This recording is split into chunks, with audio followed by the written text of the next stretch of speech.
रीनू यादव आप सभी दर्शकों का अन्नदाता कार्यक्रम में स्वागत करती हूं। किसान मौसम की परवाह किए बिना सभी के लिए अनाज उगाते हैं, जो कि हमारी सबसे बड़ी जरूरत है।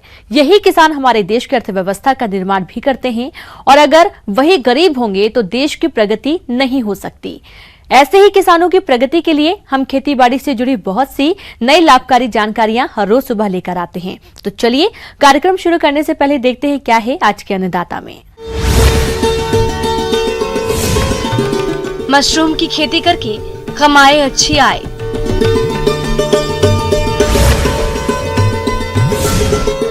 अधिक लाभ के लिए बकरियों की गर्मी के मौसम में करें उचित देखभाल।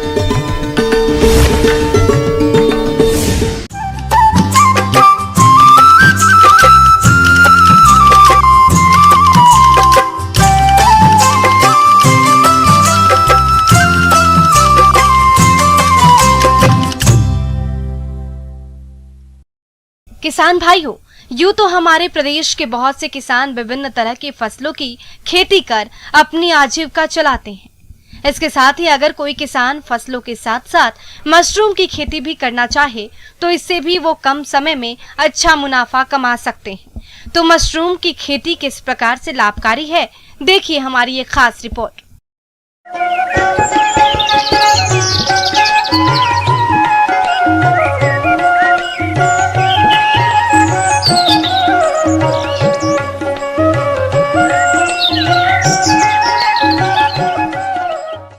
स्टार्किया मशरूम दुनिया में इस वक्त की अगर बात करें तो सबसे ज़्यादा पैदा होने वाला मशरूम है और जो दुनिया में कुल पैदावार होती है जो कि लगभग 40 मिलियन टन यानी कि 400 लाख टन के करीब मशरूम पैदा होता है, उसमें से जो 21% योगदान है वो सिर्फ इस स्टार्किया मशरूम का होता है। इस मशरूम को कई बार जापानीज मशरूम के नाम से भी जानते हैं या फॉरेस्ट मशरूम के नाम से भी जानते हैं, क्योंकि ये मशरूम जापान में बहुत पॉपुलर था बहुत लंबे टाइम तक। अब भी जापान में काफ़ी पॉपुलर है और चीन में भी इसकी बहुत ज़्यादा पैदावार होती है। भारतवर्ष में भी इस मशरूम की खेती पिछले कुछ वर्षों से शुरू की थी।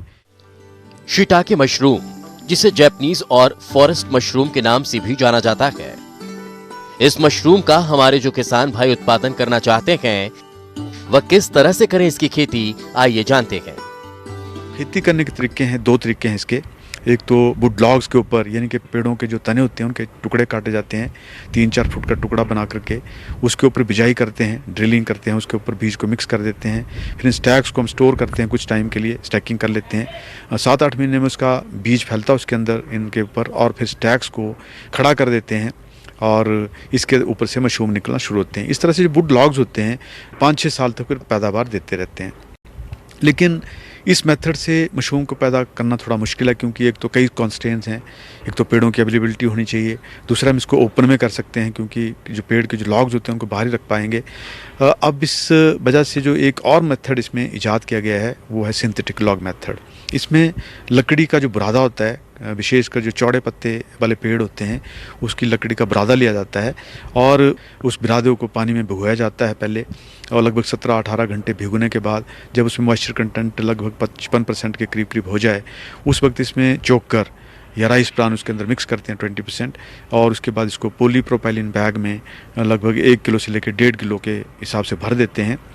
उसके ऊपर प्लग से बंद कर देते हैं, कॉटन प्लग से, और इसकी ऑटोक्लेविंग की जाती है 22 पाउंड प्रेशर पे 1.5 से 2 घंटे तक। जब बैग्स ठंडे हो जाते हैं इंस्टॉलेशन के बाद तो उसमें बीज मिलाया जाता है, इनोकुलेशन की जाती है लैमिनार फ्लो के अंदर, और उसके बाद इसको इनक्यूबेशन किया जाता है। और इनक्यूबेशन में बीज जो सॉडस्ट है उसके ऊपर फैलता है, और पहले जो टेक्नोलॉजी थी इसी टेक्नोलॉजी में सिंथेटिक लॉग में उसके अनुसार लगभग कोई 60 से 65 दिनों में बीज फैलता था। उसके बाद अलग अलग फेजिस से बम्प फॉर्मेशन, फिर इसकी हार्डनिंग होती थी, ब्राउनिंग हो जाती थी, और इन फेजिस के पास होने के बाद इन बैग्स को ओपन करते थे और उनको ठंडे पानी में एक कोल्ड वाटर ट्रीटमेंट दिया जाता था।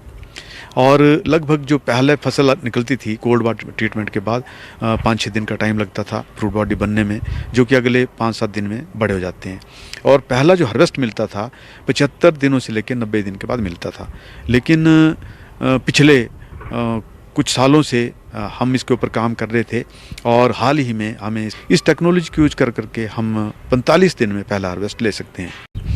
और जैसे मैंने पहले भी कहा कि दुनिया में सबसे ज़्यादा उगाया जाने वाला ये मशरूम है और इसकी मेडिसिनल वैल्यूज भी बहुत अच्छी हैं क्योंकि इसके अंदर एक लैंटनिन कंपाउंड पाया जाता है जो कि कैंसर जैसी बीमारी को रोक सकता है। साथ ही इसके अंदर इरिट्राडिनाइन कंपाउंड पाया जाता है जो कि कोलेस्ट्रॉल को कम कर सकता है। तो खाने के लिए बहुत टेस्टी मशरूम है और साथ ही साथ इसमें जो मेडिसिनल प्रॉपर्टीज़ हैं वो भी बहुत बढ़िया हैं और इसका दाम भी काफ़ी ज़्यादा मिल रहा है। लगभग 400 से 500 रुपये किलो मार्केट में इस मशरूम को बेचा जाता है, जबकि जो बटर मशरूम है वो किसान भाई लगभग 100 रुपये किलो मार्केट में बेचते हैं। तो दाम की दृष्टि से बहुत बढ़िया दाम मिलता है और जबकि लागत की बात करें तो जो कॉस्ट ऑफ प्रोडक्शन आता है पर केजी वो लगभग दोनों मशरूम का बराबर जैसे होता है, बहुत ज़्यादा फर्क दोनों में नहीं होता। किसान भाइयों, मंकी हेड मशरूम औषधीय गुणों के कारण स्वास्थ्य के लिए बेहद फायदेमंद है। तो जो किसान भाई मंकी हेड मशरूम का उत्पादन करना चाहते हैं तो वह किस तरह से करें इसकी खेती, आइए जानते हैं। मंकी हेड मशरूम को मेन मशरूम के नाम से भी जाना जाता है क्योंकि इस मशरूम का जो शेप होता है, जो मॉर्फोलॉजिकल इसके फीचर्स होते हैं वो बंदर के सिर की तरह होते हैं या जो शेर की दाढ़ी होती है उसकी तरह होते हैं, इसलिए इस मशरूम का नाम मंकी हेड या लोएंजमिन मशरूम रखा गया है। इसमें दो प्रजाति हैं, एक तो हेरिशियम एरिनेसियस और एक हेरिशियम कोरोलॉइडिस। ये दोनों प्रजातियां भी मेडिसिनल मशरूम के नाम से जानी जाती हैं और खाने में टेस्टी हैं। हाल ही में हमने यहाँ पे खुम्ब अनुसंधान निदेशालय में इनकी खेती को विकसित किया है और इनको भी लकड़ी के बुरादे के ऊपर ग्रो करते हैं। तकनीक लगभग जैसे स्टाके मशरूम के वैसे ही है, लेकिन इसमें कोल्ड वाटर ट्रीटमेंट देने का ज़रूरत नहीं पड़ता और 20 से 22 डिग्री सेंटीग्रेड के ऊपर इसकी क्रॉप जो है ली जाती है। और इस मशरूम की विशेषता है क्योंकि इसकी मेडिसिनल प्रॉपर्टीज़ हैं और ख़ासकर न्यूरोलॉजिकल डिसऑर्डर्स के लिए ये मशरूम बहुत ही बढ़िया है। ऐसा समझते हैं कि जो बंद अगर दिमाग की नसें हैं उसको भी मशरूम खोल सकता है। इस टेक्नोलॉजी को भी यहाँ पे विकसित किया गया है और मुझे पूरी उम्मीद है कि अगले आने वाले कुछ वर्षों में कई किसान भाई इसको अपनाएंगे और इसको रोजी रोटी का एक जरिया मशरूम की खेती को बनाएंगे। किसान भाइयों, अभी तक आपने खेती से जुड़ी कुछ उपयोगी जानकारियां देखी हैं। अब लेते हैं एक छोटा सा ब्रेक, जल्द ही लौटेंगे। कार्यक्रम में आगे भी खेती बाड़ी से जुड़ी बहुत सी महत्वपूर्ण जानकारियां, तो बने रहिए हमारे साथ।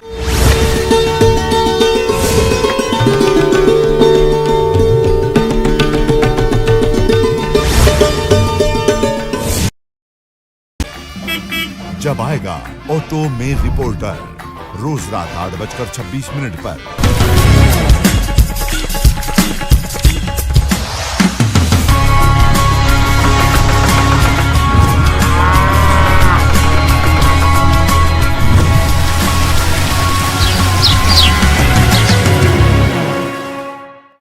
ब्रेक के बाद एक बार फिर से आप सभी दर्शकों का अन्नदाता में स्वागत है। अब रुक करते हैं अगली कड़ी की ओर।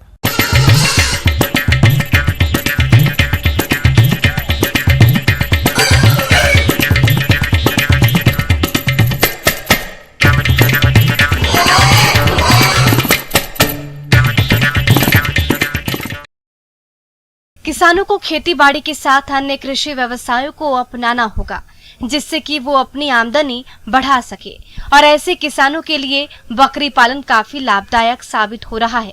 तो लाभ का ये सिलसिला यूं ही जारी रहे, इसके लिए बकरियों की मौसम के अनुसार देखरेख किस तरह से करें, इसके बारे में जानकारी दे रहे हैं डॉक्टर रविंद्र मोहन मिश्रा।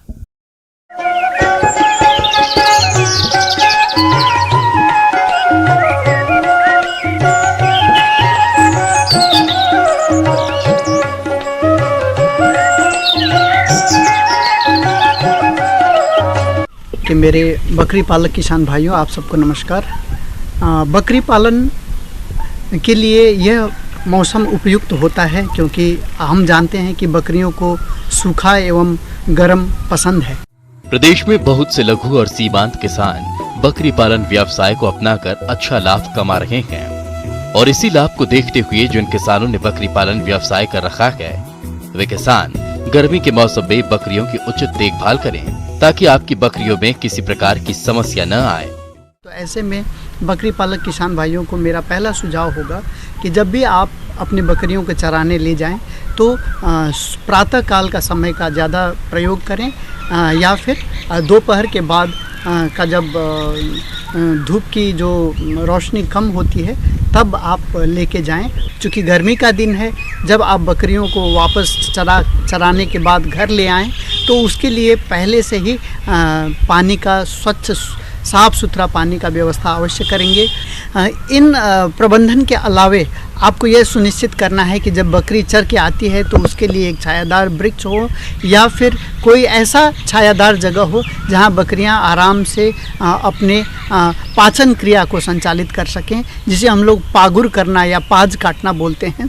और इससे क्या होता है कि उनका पाचन बेहतर तरीके से होता है। बकरी पालक भाइयों, इस मौसम में अब कुछ दिन के बाद देखेंगे कि आपकी बकरियां प्रजनन काल में जाएंगी, तो यह सुनिश्चित करें कि बकरियों को खनिज लवण मिश्रण, विटामिन्स के साथ साथ उनको पोषक और पूरक आहार अवश्य दें, ताकि वो गर्भधारण सही तरीके से करें और आने वाले दिनों में प्रजनन बढ़िया क्वालिटी का बच्चे आपको प्राप्त हों। कि जो रात्रि का समय है उस समय अगर शेड एस्बेस्टस का है या टीना का है तो आप ज़रूर ध्यान देंगे कि उसमें भी काफ़ी गर्म रहती है। तो आप हवादार हो घर, ताकि बाहर से जो ठंडी हवा है उससे जो फार्म के अंदर का परिवेश हो वो बकरी के आरामदायक, बकरियों के लिए आरामदायक हो। या फिर बकरी का जो बरामदा है उस क्षेत्र में भी आप सुरक्षित रूप से बकरियों को रख सकते हैं। गर्मी के मौसम में बकरियों में कई तरह के बाह्य परजीवियों की भी समस्या देखी जाती है। यदि समय पर इन बाह्य परजीवियों का नियंत्रण नहीं किया गया तो ये परजीवी बकरियों का खून चूसकर इन्हें कमजोर कर देते हैं। इस मौसम में अगर आप अभी तक कृमिनाशक दवाओं का प्रयोग नहीं किए हों तो आने वाले बरसात से पहले इस ग्रीष्म काल में ही आप कृमिनाशक दवा का प्रयोग करेंगे। अगर आपको लगता है कि आपकी बकरियों में चीचड़ हैं या ढील हो रहा है या परजीवी शरीर में आ रहे हैं तो उसके लिए परजीवी स्नान करा सकते हैं। मेलाथियोन या साइपरमेथ्रिन उसी मात्रा में आप उसका प्रयोग करके उनको परजीवी रहित कर सकते हैं। हमारे बकरी पालन में जो किसान भाई पीपीआर का वैक्सीनेशन नहीं कराए हों अपने बकरियों में, या फिर जो छौने छोटे हों, 4-5 महीने का उम्र हो और पहले जब टीकाकरण हुआ तो वो छूट गए हों या उनका उम्र कम रहा हो, तो उनको अवश्य पीपीआर का टीकाकरण करवाएंगे। साथ ही मैं अभी ये बताना चाहूँ कि ये कोविड-19 कोरोना का इन्फेक्शन वैश्विक महामारी के रूप में हमारे बीच में है। तो जब भी आप बकरियों को लेकर चराने जाएं या कहीं भी जाएं तो वहाँ इकट्ठे ना हों। अगर चराने वाले 10 लोग हों तो 10 लोग इकट्ठे एक जगह बैठ के बहुत ज़्यादा नज़दीकी संपर्क में न रहें, क्योंकि हमें अपने बकरी पालन के साथ साथ ये वैश्विक महामारी को भी ब्रेक करना है, इसे रोकना है और हम खुद भी स्वस्थ रहें, अपने पशुओं को भी स्वस्थ रखें, तो हमारा पशुपालन और आमदनी पूर्वक हम आगे उसको बढ़ा सकते हैं। आगे और भी खेती बाड़ी से जुड़ी बहुत सी रोचक जानकारियां यहाँ पर रुकेंगे। एक और छोटे से ब्रेक के लिए जल्द हाजिर होते हैं।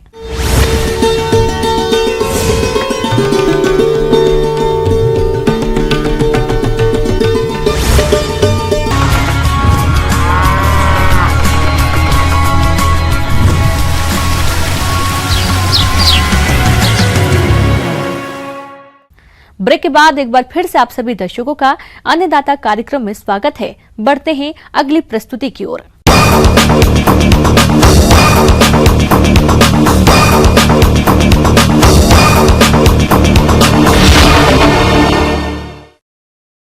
हरी सब्जियां और फल जल्दी खराब होते हैं। ऐसे में किसान इसे कम दाम पर ही बेचने के लिए विवश रहते हैं। ऐसे किसानों के लिए एक ऐसी देसी तकनीक खरी साबित हो रही है जिसे जीरो एनर्जी कोल्ड चैम्बर के नाम से जाना जाता है। इस तकनीक को अपनाकर आप अपने उत्पाद को अधिक समय तक सुरक्षित रख सकते हैं। तो चलिए जानते हैं इस तकनीक के बारे में।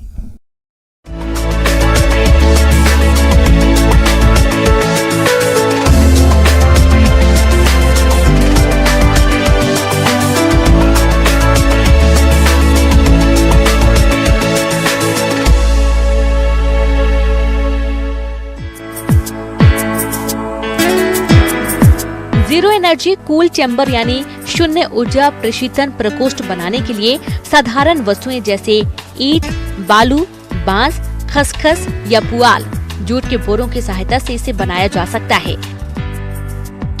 इस प्रशीतन प्रकोष्ठ में पत्तेदार सब्जियों को 3 से 12 दिन तक, आलू को 17 दिन तक, आम को 8 दिन तक, संतरे का 50 से 60 दिन तक तथा नींबुओं को लंबे समय तक ताज़ा तथा ठीक दशा में रखा जा सकता है।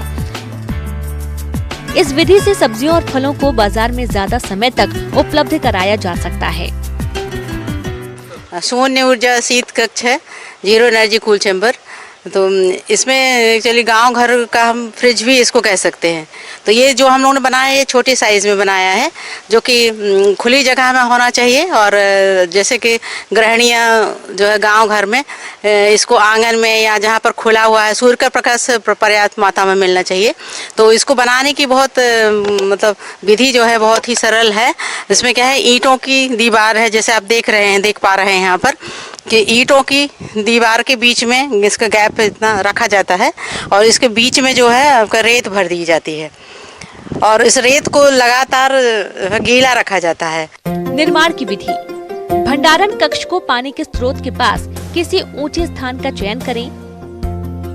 इसके लिए 165 सेंटीमीटर गुणा 115 सेंटीमीटर आकार का ईंटों का फर्श बनाएं। फिर 67.5 सेंटीमीटर ऊंची दोहरी दीवार बनाएं, जिसकी दो परतों के बीच 7.5 सेंटीमीटर खाली स्थान हो। इन खाली स्थान में बालू भरें और बालू को पानी से तर करें। ऊपर के ढक्कन लिए 165 गुना 155 सेंटीमीटर बांस का फ्रेम बनाएं और सिरकी, पुआल या सूखी घास आदि से कवर कर लें। प्रकोष्ठ को सीधी धूप या बरसात से बचाने के लिए उसके ऊपर छप्पर बनाना चाहिए।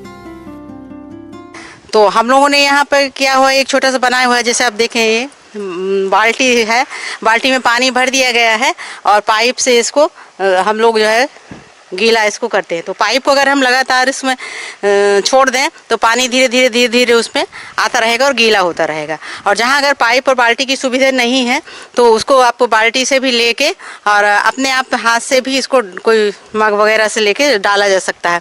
मतलब रेत को गीला रखना ज़रूरी है। तो इसका सिद्धांत ये है कि जो रेत गीली रहेगी तो ईंटें भी गीली होंगी और नमी है और पानी जो है इसका वो एवोपरेट होगा, एवोपरेशन होगा इसका। और एवोपरेशन होता है तो एवोपरेशन कूलिंग के कारण ये ठंडा हो जाता है। तो अगर बाहर का तापमान 40 डिग्री सेल्सियस है तो यहाँ पर आपका जो है आपका 30 रहेगा या 30 से भी और कम रहेगा। अधिकतर हम लोगों ने जो पाया है कि वो 15 डिग्री 12 डिग्री सेल्सियस या 15 डिग्री सेल्सियस अंदर का तापमान कम रहता है। तो इसमें जो है सब्जियाँ जो छोटा हम लोगों ने बनाया है इसमें हम कोई सब्जियां रख सकते हैं। लोगों ने दूध भी रखा है, दूध भी इसको रख सकते हैं और घर के अंदर में है और सब लोग देखभाल कर रहे हैं। तो और ऊपर से इसको ढांकने के लिए हम लोगों ने एक बनाया हुआ है आपका जो बांस है, बांस की टट्टी है और उसमें जो है ये आपका ये लगाया हुआ है फल। तो ये से लोकल टाइप बना सकते हैं। इसको अगर बड़ा साइज़ है, बड़ा साइज़ करना है जिसमें कि हम और भी सब्जियां और फल रख सकते हैं तो उसमें बड़ा साइज़ करने के लिए इसका बहुत बड़ा साइज़ भी बनाया जा सकता है।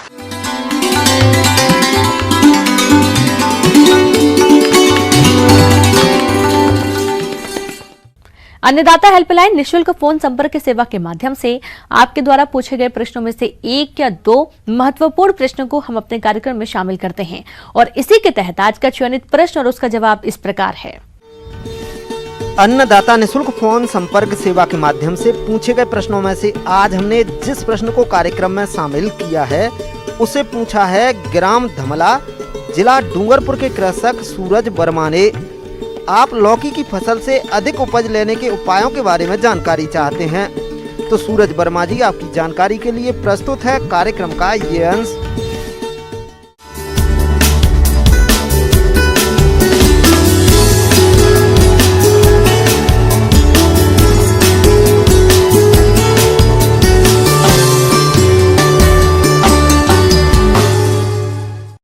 किसान भाइयों, आज कद्दू वर्गीय फसलों में सबसे पहले मैं आपसे चर्चा करना चाहूँगा जो सबसे मुख्य फसल है कद्दू वर्गीय फसलों की, लौकी। सबसे ज़्यादा जो हमें इस समस्या होती है या जो हमारे फसलों को नुकसान पहुँचता है इस समय में वो होता है खरपतवारों के द्वारा। और ये हमारे मृदा में उपलब्ध पोषक तत्व हों, चाहे हमारे द्वारा दिए गए पोषक तत्व हों, पानी और प्रकाश, इन सभी चीज़ों से प्रतिस्पर्धा करके ये हमारे पौधे की बढ़वार को कम कर देते हैं, जिसके कारण हमें उत्पादन में बहुत अधिक क्षति का सामना करना पड़ता है। इसलिए इन खरपतवारों को कर्षण क्रियाएं जो होती हैं उनके द्वारा इन अपने फसल को बचाकर इन खरपतवारों से रखना चाहिए। किसान भाइयों, लौकी की फसल से अधिक उत्पादन प्राप्त करने के लिए आप फसल में सिंचाई करते हुए पोषक तत्वों का प्रयोग कैसे करें, इसकी जानकारी कुछ इस प्रकार है।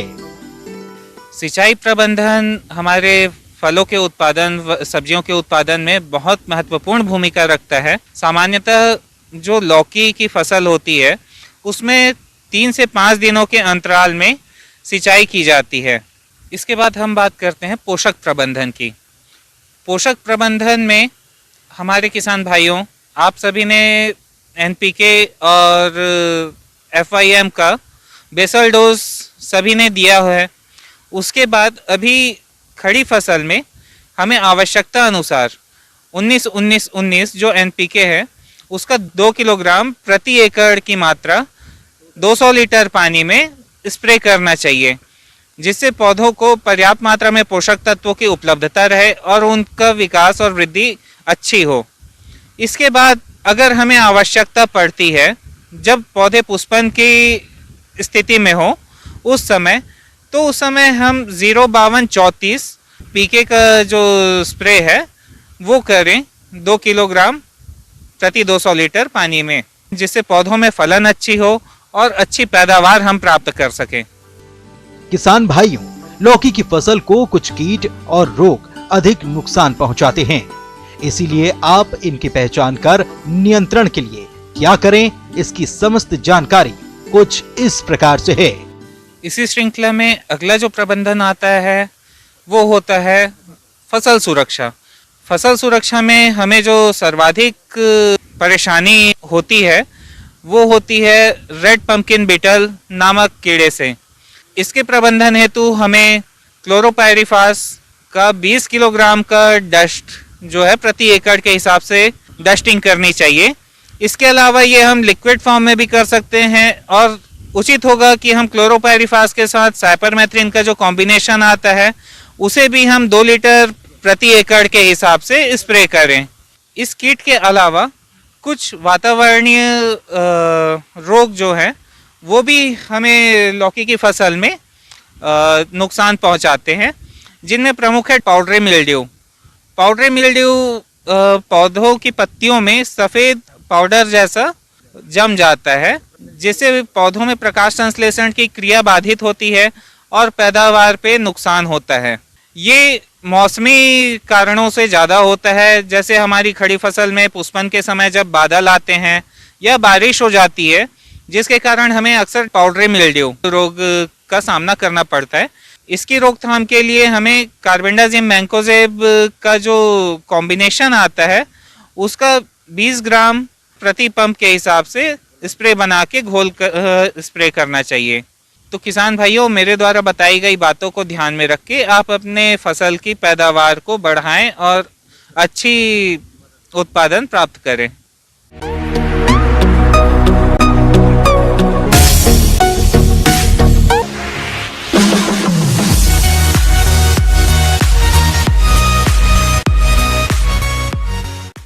आइए अब एक नजर डालते हैं राज्य की कुछ चुने हुए मंडियों के प्रमुख फसलों के बाजार भाव पर।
किसान भाइयों, अन्नदाता आपकी सेवा के लिए संकल्परत है।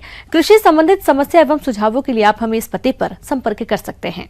प्रोड्यूसर अन्नदाता news 18 Rajasthan, Ramoji film city Hyderabad 501512। साथ ही आप हमें ईमेल भी कर सकते हैं। हमारा ईमेल है p18annadataraajasthan@nw18.com। और इसके अतिरिक्त आप हमें निःशुल्क हेल्पलाइन नंबर